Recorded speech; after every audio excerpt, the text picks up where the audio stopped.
வணக்கம்.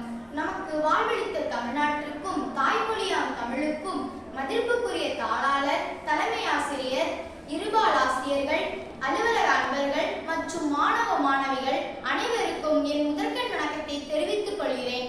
இன்று நம் பள்ளியில் தமிழ் மஞ்ச விழா நடைபெற இருக்கிறது. இந்த நல்ல வாய்ப்பை ஏற்படுத்தி தந்த பள்ளி நிர்வாகத்திற்கும் அனைத்து ஆசிரியர்களுக்கும் என் நன்றியை தெரிவித்துக் கொள்கிறேன்.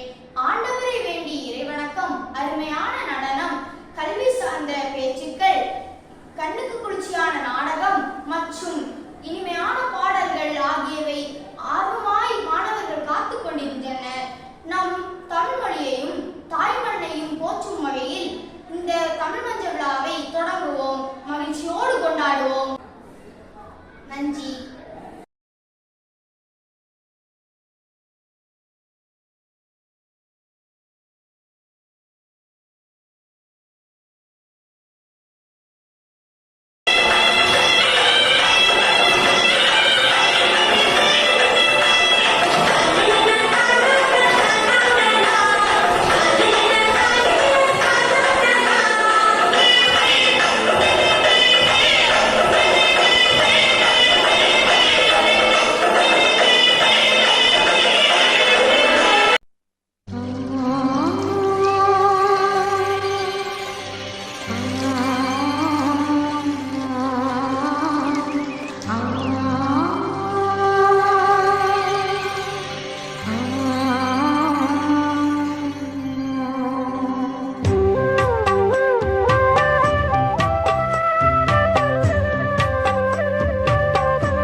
இதற்கு இரண்டு கூறுகள் உண்டு.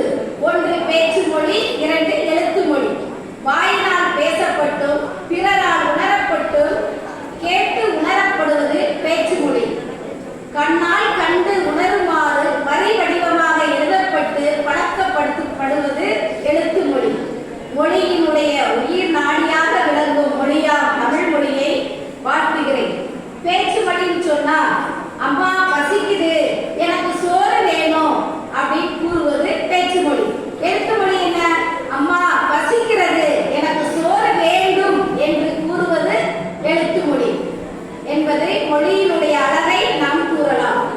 அன்னை சொல்லி தந்தது மொழி, தாலாட்டில் கேட்டது மொழி, பாட்டி கதை சொன்னது மொழி, பாடி இன்பம் பெற்றது மொழி, என்றும் இளமை மாறாத மொழி, அழியா வரம் பெற்றது மொழி. அதுவே நம் தாய்மொழியாம் தமிழ் மொழி. மூத்தோர் சொல்லும் முதுநிலை கனியும், முன்னே கசக்கும் பின்னே இனிக்கும் என்று கூறி உங்கள் அனைவரையும் வாழ்த்தி விடைபெறுகிறேன். நன்றி.